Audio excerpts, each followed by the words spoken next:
In other stories, the age-long battle against gender-based violence continues with the 16 Days of Activism campaign organized by Sterling One Foundation, calling for the prevention and elimination of violence against women and girls.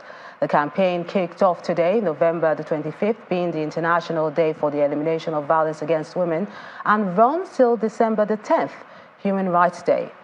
Holding up the torch to put a stop to the menace is the Chief Executive Officer of Sterling One Foundation, Olakpeju Ibekwe. 16 Days of Activism Against Gender-Based Violence launches in Lagos with the theme Unite by 2030 to End Violence Against Women and Girls. Various speakers, including the organizer and founder of Sterling One Foundation, Olakpeju Ibekwe, and Pearl Uzokwe, board member, Malala Funds, mount the podium to share their experiences on gender-based violence and ways change can be established. Across the globe, we have the statistics that let us know that 1 in 3, a third of all the girls across the globe are at risk. And it's not just a matter of girls and women. Interestingly, we also have the statistics that 1 in 6 boys, aged 11, I'm in a boarding room with about 20 of my dorm mates. One of them started a story which started with, this happened to me. This happened to me. At that age, I had never heard stories like that, and it was my very quick introduction to sexual violence. It was a horrific story of abuse that happened in her safe haven, her home, with somebody that was an alien. The white people, them are using it and even to work into them. Guests turn to the screen as the film Chat Room begins. It's a story which centers on child abuse, victims of sexual abuse, the stigma and trauma that comes with it. I wasn't drunk. Drunk or not, rape is strategies, no excuses. And I'm so sorry, baby. This devil is your uncle? After the movie premiere, a panel sits to dissect the theme of the film, followed by an interactive session with the guests.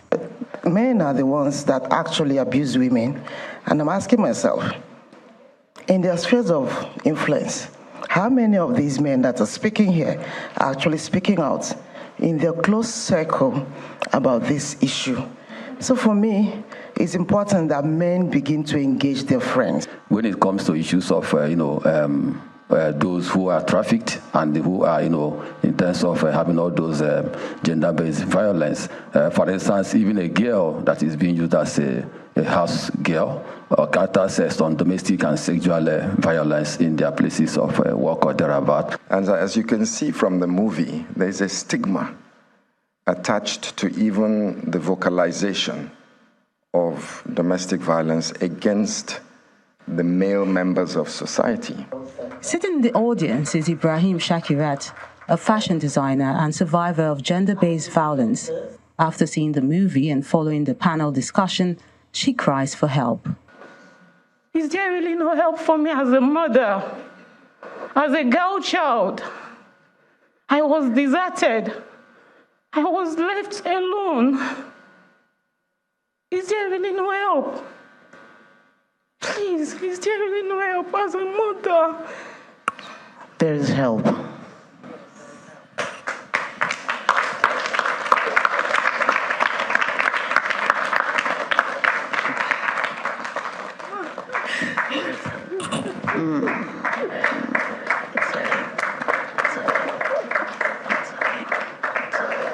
The British Deputy High Commissioner, Johnny Baxter, and Dr. Ama Oyirima, founder, chair, and global ambassador, emphasized the need for eradication of gender-based violence and the role of society to end the menace. I've lived in a whole variety of countries where this has been an issue, and I would say that the level of energy and activism that is evident here in Lagos and in Nigeria as a whole is just incredible. I mean, it's stronger than anywhere I've seen. The rate of violence against women and girls has increased exponentially. To be honest with you, it is not adequately reported. So the numbers we have are based by those that report, and I believe the numbers for boys and men is much higher than is actually reported.